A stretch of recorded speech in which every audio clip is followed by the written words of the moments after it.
जी जवाब दीजिए।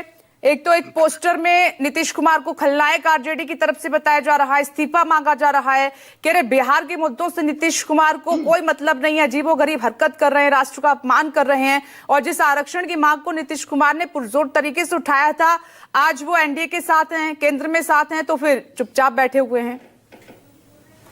जी जी विपनेश जी, आरजेडी क्या कहती है यह मेरे लिए महत्वपूर्ण नहीं है। आप मुझसे क्या पूछती हैं, क्या सवाल करती हैं, यह मेरे लिए ज्यादा महत्वपूर्ण है। आरजेडी की स्थिति ऐसी है कि देखिए, होता है क्या कि जब आप अपने प्रतिपक्षी को नीतिगत मुद्दों के आधार पर घेरने में असफल हो जाते हैं, जब आप सामने वाले व्यक्ति के व्यक्तित्व की विराटता के सामने दब जाते हैं, तब आप व्यक्तिगत आक्रमण पर उतर आते हैं और भ्रम फैलाने के कार्य में लग जाते हैं। आरजेडी आज बिहार में वही कर रही है। ये सारे लोग डिस्परेट हो चुके हैं। अभी ये बता रहे थे कि नीतीश कुमार जी खलनायक हैं, तो बस मेरा एक बड़ा ही निरीह सा सवाल है कि नायक और खलनायक कौन? जिसने पूरे बिहार को देश में और पूरे जगत में हास्य का पात्र बनाया, जिसने चरवाहा विद्यालय खोलकर बिहार की शिक्षा व्यवस्था का मजाक उड़ाया, जिसने राष्ट्र के धन की लूट किया, जो अरुण यादव जी एक मिनट, वो आप तो धैर्य से सुन रहे थे, आप भी सुनिए, मैं आती हूँ दोबारा। अरुण यादव जी 1 मिनट, मैं पूछ लूंगी सवाल, मुद्दे से भटकेंगे तो रुकिए 1 मिनट।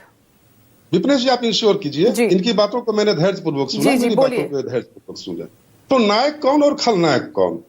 नायक वो जिसने बिहार को इस गड्ढे से बाहर निकालकर अंतर्राष्ट्रीय स्तर पर बिहार को प्रसिद्धि दिलाई। नायक वो जिसने बिहार में शासन तंत्र की स्थापना की, अराजकता के भंवर से बिहार को निकाला, बिहार को किडनैपिंग के भंवर से निकाला, बिहार में गवर्नेंस की स्थापना की, बिहार को विकास के रास्ते पर तेजी से दौड़ाया, बिहारी अस्मिता का जागरण किया, बिहारीपन का एहसास लोगों को कराया। तो नायक और खलनायक कौन है, यह सारी दुनिया देख रही है। दूसरा और महत्वपूर्ण बिंदु यह है कि नायक कौन? एक और वो व्यक्ति है जिसको हार्वर्ड विश्वविद्यालय से बुलावा आ रहा है। क्यों बुलावा आ रहा है? कि भाई आइए और लोगों को समझाइए कि आपने ऐसा मिरेकल क्यों किया। जो बिहार पहले इतना बदनाम था, इतना अविकसित था, बीमारू था, आपने बिहार को कौन सी घुट्टी पिलाई कि बिहार इतना आगे बढ़ गया। वही दूसरी ओर इन लोगों को भी बुलावा आ रहा है। इनको बुलावा कहां से आ रहा है? इनको बुलावा आ रहा है इन्फोर्समेंट डायरेक्टरेट से बुलावा आ रहा है, ईडी से बुलावा आ रहा है। और इनकी दिनचर्या या तो जेल में कट रही है या ईडी के दरवाजे पर मत्था टेकने में कट रही है। तो नायक कौन है? अरे सुनने का धैर्य रखिए, देखिए सुनने का धैर्य रखिए। अरुण यादव जी 1 मिनट मत होइए, आपकी बारी आएगी, अधीर मत होइए। और आरक्षण के मुद्दे पर भी सर जवाब दीजिए। जहां आप साथ थे और अब तो आप साथी हैं केंद्र में, तो फिर क्यों 9वीं सूची में इसको शामिल नहीं करा पा रहे हैं आप? विपनेश जी देखिए, मैं आपका बड़ा सम्मान करता हूं। है क्या ना कि थोड़ा सा इंश्योर कीजिए कि सब लोग अपनी बातों को शांतिपूर्वक रख सकें। जी देखिए, सारा देश यह जानता है कि जातीय जनगणना नीतीश कुमार जी का ब्रेन चाइल्ड है। ये सारे लोग जानते हैं।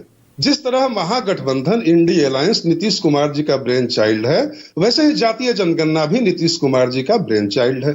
यह संजोग मात्र है कि उस समय ये लोग भी हमारे साथ थे। नीतीश कुमार जी ने न केवल जातीय जनगणना कराई, बल्कि आरक्षण बढ़ाया और बढ़े आरक्षण के आधार पर लोगों को लाभ भी मिलने लगा। बिहार में 94 लाख ऐसे गरीब परिवारों का चयन हुआ जिनकी आर्थिक स्थिति जनगणना में कमजोर पाई गई। उन्हें सरकार के द्वारा मुख्यमंत्री लघु उद्यमी योजना के तहत 2-2 लाख रुपए की सहायता देनी भी शुरू हो गई। लेकिन इसी बीच में मामला चला गया कोर्ट में। आपको एक और बात की जानकारी मैं दे दूं कि जैसे ही जातीय जनगणना हुआ, तुरंत हमारे मुख्यमंत्री जी ने केंद्र सरकार को पत्र लिखकर इसे 9वीं अनुसूची में शामिल करने की मांग भी की थी। लेकिन चूंकि पटना हाई कोर्ट ने इसे रद्द कर दिया, मामला चला गया है सुप्रीम कोर्ट में। अब ये लोग गाल बजा रहे हैं 9वीं अनुसूची का। तो देखिए विपनेश जी, आपको समझना पड़ेगा कि आरजेडी का आरक्षण का नजरिया क्या रहा। आप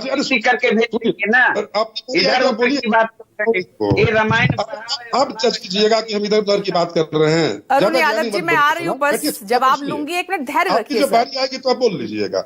हाँ विपनेश जी, हम लोग थोड़ा गंभीर विमर्श करें। मैं ये बता रहा हूँ कि आरजेडी का आरक्षण को देखने का इतिहास क्या रहा है।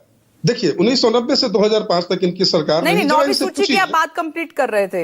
हाँ पहले देखिए, थोड़ा सा बस मैं एक लाइन इतिहास में जा रहा हूं, बस एक लाइन में बोलूंगा कि इन लोगों से पूछिए कि आपकी जब सरकार थी तो आपने पंचायतों में आरक्षण देकर पंचायती चुनाव क्यों नहीं कराया। यह नीतीश कुमार जी थे जिन्होंने 2006 में ग्रामीण निकायों में और 2007 में शहरी निकायों में आरक्षण देकर पंचायती चुनाव कराया। तो ये लोग आरक्षण पर क्या बोलेंगे? कोई इतिहास है आपका बिहार की आरक्षण व्यवस्था में? दलितों और पिछड़ों के उत्थान में आपका कोई योगदान है? हाँ, एक योगदान है कि आपने भारी मात्रा में नरसंहार कराया और कितने दलित भाई मारे गए। आपने सामाजिक न्याय का नारा देकर अपना घर भर लिया। आपने सामाजिक न्याय की आड़ में पत्नीवाद, बेटावाद और सालावाद को बिहार में आगे बढ़ाया। यही आपका योगदान है।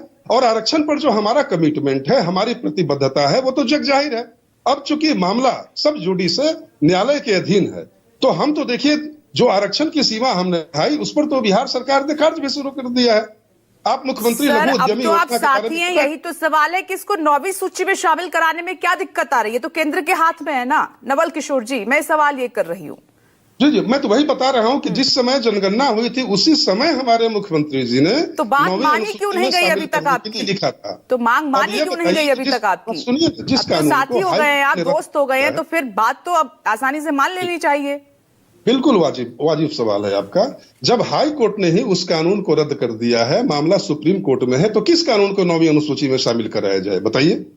अरुण यादव, केंद्र की मोदी सरकार, बस एक लाइन में बोल रहा हूँ कि अभी केंद्र की मोदी सरकार बिहार के विकास के लिए जितना कमिटमेंट है सारा देश देखता है। चलिए ठीक है। इस मुद्दे पर उनकी राय हमसे अलग होगी। अरुण यादव जी, सारे लोग एकमत हैं, लेकिन चूंकि मामला न्यायालय के अधीन है, वो कोर्ट का हवाला दे रहे हैं और ये आरजेडी क्यों नहीं समझ रही है बात? देखिए, मैं तो समझा दिया पहले ही। कैबिनेट में पुनः पारित करिए ना, पुनः 70% ला दीजिए ना, और पुनः फिर 9वीं अनुसूची में शामिल करने के लिए केंद्र को भेजिए। मैं तो पहले भी बताया। और लिख चुके हैं वो केंद्र को पहले ही। सुन लीजिए ना, अरे सुन लीजिए विपिनेश जी, जनता देख रहे हैं, इनको साइलेंट करिए, इनके हर सवालों का मैं जवाब दूंगा। तारीखी से बस मुझे 1 मिनट चाहिए, इनको साइलेंट करिए। ये डेवलपमेंट की बात कर रहे थे, नीति आयोग ने पोल खोल के जल्दी से बोलिएगा, फिर मुझे दूसरे मेहमानों का भी रुख करना है। अरुण जी जल्दी से जवाब दीजिए, मैं कांग्रेस का मुद्दा का रुख करूंगी। एक minute sir, 1 minute. Naval Sharma ji, 1 minute. Vipinesh ji, पूरा देश शर्मिंदा है। माननीय मुख्यमंत्री जी ने राष्ट्र का अपना अपमान किया, राष्ट्रगान का अपमान किया। ये सवाल नहीं है क्या? आज भारतीय जनता पार्टी भी चुप है। 2 दशक से बिहार के मुख्यमंत्री नीतीश कुमार जी हैं। बिहार कहाँ खड़ा है? नीति आयोग की रिपोर्ट ने खोल दिया है।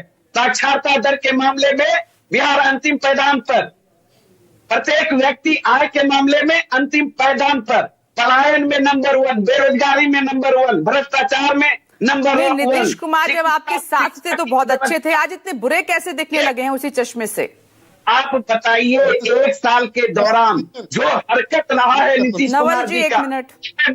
अपमान की बात कर लें, चाहे प्रधानमंत्री जी का पैर पकड़ने की बात कर लें, रविशंकर प्रसाद की पैर पकड़ने की बात कर लें, चाहे महात्मा गांधी जी के पुण्यतिथि के अवसर पर ताली बजाने की बात कर लें, चाहे पिछले दिनों राष्ट्रगान का अपमान करने की बात करें, सब सहेगा हिंदुस्तान। इन्होंने संविधान के विपरीत राष्ट्रगान का अपमान करने का काम किया है, कानून का उल्लंघन करने का काम किया है। इन पर कानूनी एक्ट के तहत मुकदमा होनी चाहिए। मुकदमा तो दूर की बात है, ये लोग बेशर्म लोग। ठीक है ज्योति कुमार सिंह जी, देखिए यही वो नीतीश कुमार हैं जब आपके साथ थे तो आप बहुत गुणगान इनका कर रहे थे, बहुत अच्छे आपको नजर आ रहे थे, और आज अब वो एनडीए के साथ ही है तो आपको उनमें तमाम कमियां नजर आ रही हैं। 1 मिनट नवल जी रुकिएगा सर, और भी प्रवक्ताएं फिर दोबारा आती हूँ। अरुण जी, नवल जी